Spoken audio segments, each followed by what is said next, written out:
ট্যাবের টাকা গায়েবে ফের ধরপাকড়। চোপড়া থেকে হুগলি সাইবার পুলিশের জালে 2, চোপড়ায় অভিযান রানাঘাট পুলিশের জালে 1।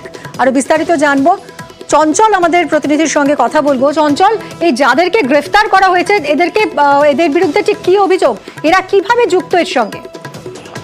দেখো মিমি, তোমাকে জানিয়ে রাখি যে লাগাতার কিন্তু চোপড়া এলাকাতে গ্রেপ্তারের সংখ্যা কিন্তু বাড়তেই যাচ্ছে এই ক্যাব কেলেঙ্কারিতে, এবং এই ঘটনায় নিয়ে এখনো পর্যন্ত যা জানা যাচ্ছে যে চোপড়া এলাকার থেকেই কিন্তু 16 জনকে গ্রেপ্তার করা হয়েছে এই সাইবার সংক্রান্ত বিষয় নিয়ে, এই ক্যাব কেলেঙ্কারিতে নিয়ে। আজকে যাকে গ্রেপ্তার করা হয়েছে রানাঘাট পুলিশ, তাকে কিন্তু যে অভিযুক্ত রয়েছে তার অ্যাকাউন্টে কিন্তু এই ট্যাবের টাকা ঢুকেছিল, এমনটা কিন্তু পুলিশ সূত্রে জানা গেছে।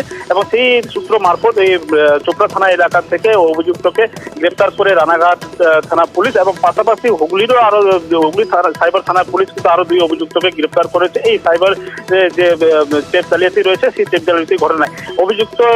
অভিযুক্তকে যে রয়েছে তাকে কিন্তু রানাঘাটে নিয়ে চলে গেছে রাতেই পুলিশ, এবং পাশাপাশি যে হুগলি যে 2 অভিযুক্তকে যে গ্রেপ্তার করেছে হুগলি সাইবার পুলিশ, তাদেরকে আজকে ইসলামপুর মহকুমা আদালতে তোলা হয়েছে, এবং এই 2 অভিযুক্তকে ট্রানজিট রিমান্ডে নিয়ে যাওয়া হবে বলে পুলিশ সূত্রে জানা গেছে। তোদের অ্যাকাউন্টে কে টাকা ঢুকিয়েছিল রে? সেটা কে অ্যাকাউন্ট নাম্বারটা কে নিছিল? ওই গভর্নমেন্ট কি নাম নাম জানি না। তোকে কত টাকা দিয়েছিল? কত টাকা দিয়েছিল তোকে? আমার অ্যাকাউন্টে 10,000 টাকা। 10,000 তোকে কত দিয়েছিল? ও কত দিয়েছিল?